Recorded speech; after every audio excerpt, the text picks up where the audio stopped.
Okay, so we've talked about the market. We've talked about the ASICs. Any questions on the ASIC stuff before I jump off into? Yeah.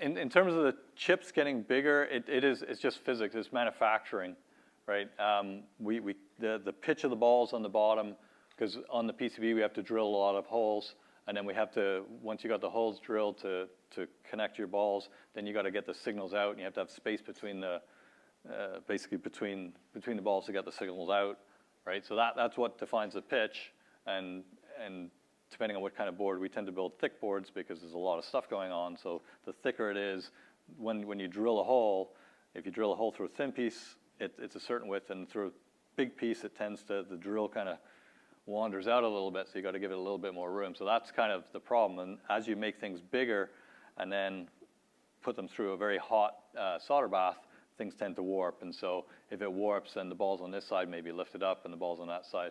So you run into all these manufacturing issues. There's a lot of work going on right now to make those chips bigger. 90 millimeters is something that people are playing with, but it's not moving as fast as the bandwidth is expecting us to move. So we have to, and we'll talk later, there's actually people talking about coming off the chip optically now instead of electrically.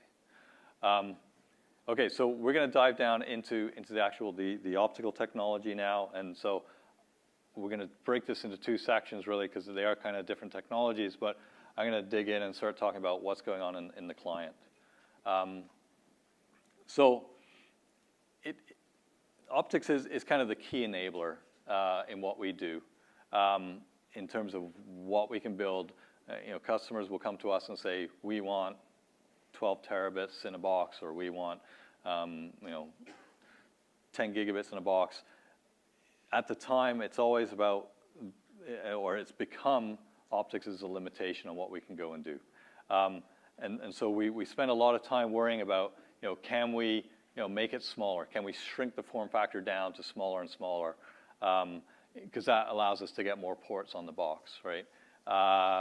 Can we reduce the power? Because cooling is always a problem. You can shrink it down, and if the power is too high, optics doesn't like heat. So how do you get the heat out of it? So can we reduce the power? Because then we can put more of them together and get the port density up. The reach is always a challenge, depending on whether you're in single mode, whether you're in multi-mode, whether you're on copper. How far can you go? And it's always better to go further without pushing the costs up too high. So we spend a lot of time worrying about technologies to get the reach up. And one of the problems with optics that isn't a problem in ASIC, in the ASIC world, it's one material. It's silicon. The whole industry builds silicon in high volume, in all of your phones. It's all the same technology. And so there's a massive ecosystem that knows how to build this high yielding, putting it in a package, making it high yield. Optics is this combination of lots of dissimilar materials. We've got silicon germanium, we've got 3-5 materials for the lasers. We've got all sorts of stuff going on in there. And that packaging, bring it all together, it's not a high volume manufacturing. It's not conducive to high volume manufacturing in such a way that we get really high volume, really low cost, really high yields. And therein lies one of the big challenges of optics, is how can you get to that? And so there's a lot of technology work to make that happen, so we can get the cost of everything down and the density of it up. And finally, it's all about the next speed. And so how do you push lasers to go faster? How do you push detectors to go faster? What technologies can you bring to bear to make that possible? Because the silicon itself is not slowing down, and it's a constant race to keep up with it. So it's always, and I've been through this and a number of different speed steps, and at the end of the day, it's always the same thing, and it will always be the same thing. It's all about how do we get to lower cost, how do we make things smaller, how do we make things lower power, and those challenges they're kind of universal. So we have a few techniques to get there, right? When we go to lower cost, can we get fewer components? Can we get less in there? So when I talked about the 100 gigabit based on 10 by 10, and 100 gigabit based on 1 by 100, presuming I can make this 1 by 100 component, there's only one of them, that's going to be a lot easier to build.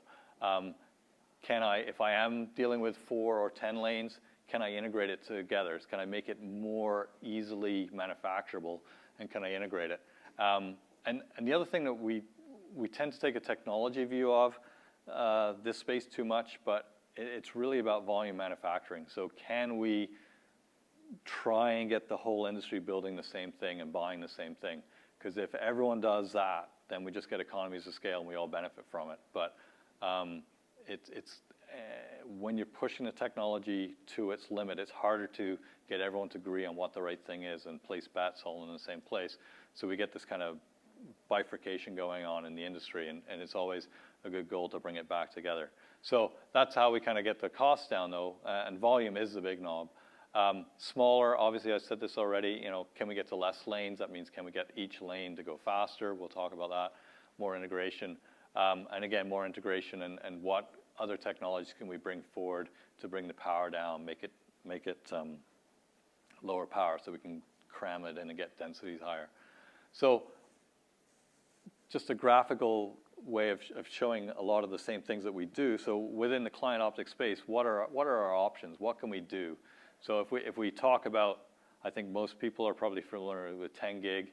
It's a single lane of 10 gig. It's power. It's NRZ modulated, so you basically turn the laser on and off, and everything works fine. What can we do to speed things up? Obviously, you can just go faster. You can go from 10 gig to 25 gig. We can add more fibers rather than just having a single fiber going out. We can actually put more fibers together, and so you can leverage things like 10 gig optics and create 40 gig optics out of it by just using the same optics and just putting 4 fibers together. Obviously, it depends on whether you have the fiber infrastructure there, but there's a lot of cost advantages to doing that. You're not creating anything new. You're just figuring out how to make it cheaper in a parallel fashion. If you don't have the extra fibers, or there's reasons you don't want to split out into multiple fibers, you can go to multiple wavelengths. And this is what the industry has done in many places, where you put these 4 lasers now all coupling together into a single fiber. You mux the wavelengths together, and there's a lot of great things you can go do with that. But it's not a free lunch, because obviously you now have the cost, whether it's attenuation or complexity of manufacturing, of how to bring those wavelengths together and break them back out again. But this is, we're seeing all of these things. You're seeing all of these things happening everywhere. The new one that's coming along, and we'll spend a bit of time on, is changing the modulation format. Up until 25 gig, everything has been NRZ, non-return to zero, so on and off. And once you go above that, we start pushing into, for the client optics, what Errol will be talking about later is much more complex than this, but in the client optics, we're moving into PAM4 optics. So this is pulse amplitude modulation. It's 4 levels. And all that means is for every symbol that you send down the fiber, you now are sending 2 bits of information rather than 1. And so you can stay at ostensibly the same bit rate, or the same SerDes rate that I talked about, because those are the big steps. You can stay at the same symbol rate, so all of the PCB materials, all the connectors, everything should work, except now you've doubled your data rate by doing nothing. Of course, again, it's not a free lunch, because now you've got to separate 4 levels apart instead of 2, and that brings a bunch of challenges. But the shift to PAM4 optics has happened across the board now, and so we're seeing this technology everywhere, and we'll talk more about what's going on there. Finally, forward error correction. This is a digital technique. This is a technique where you take the bits that you have, you do some math on them, you add some extra bits, so your data rate speeds up a little bit, but it allows you to send it down the fiber, and errors happen because of the many reasons errors can happen. But because of the extra bits in there, you're able to correct those errors and get back to what you sent. Right? The advantage of that being we don't have to have as good quality components anymore. We can get away with poor quality components to achieve the data rate we want. And that's not to say this is a bad thing and it's using substandard. It means we can actually get to those higher data rates without maybe pushing the technology as far as it would have had to go in the previous world. So these are all toolkits that we can go and use to go and come up with all these options. So I'm going to talk a bit about what's in the actual optical module. So this is a generic pluggable module up on the top. I don't know why it's pointing in a different direction to this one, but that was my mistake. So we typically have we have a pluggable module. You all have network equipment with a hole in it. You plug that in, and there's an electrical interface on the back of this, and this is your electrical SerDes that's coming from the ASIC on the board. It goes through typically some kind of a PHY, a CDR chip that may do some gearboxing. What I mean is it may translate from the width here of N to the width here of M. Those two can change. And the nice thing about Ethernet, the way we architected Ethernet from about 10 years ago, was we put in the ability to have these two widths completely independent of each other. Right? Before, we used to, whatever was coming out of the ASIC had to match what was going on in the optics. And it was very obvious to us as an industry that this coupling was going to slow things down. So we allowed it so that we can figure out how to map between a width N and a width M in such a way that you can figure out what's the cheapest optics, you can figure out what's the cheapest electronics interfaces, and those two can change over time with each other, and eventually they match up, but it's not a problem if they don't. Okay, so typically within the mod, so you have this chip, the PHY chip there. It may do some gearboxing, it may not, and then you have your optics. You have a laser diode or a laser driver, and then you have your laser. You have a receiver, and you have some electronics, a transimpedance amplifier, and that's fundamentally what's in one of those modules. The challenge is how do we move all of these pieces together? So how do we get the lasers to go faster, the drivers? How do we get this technology is actually quite a bit going on in here, and how do we fit it all inside these very small form factors? Whereas building a 1 gig SFP, if you open up one of those, there's not very much inside it. If you go look at a 400 gig pluggable module and open one of those up, there's a lot of stuff going on in there. And how do we keep it all cool?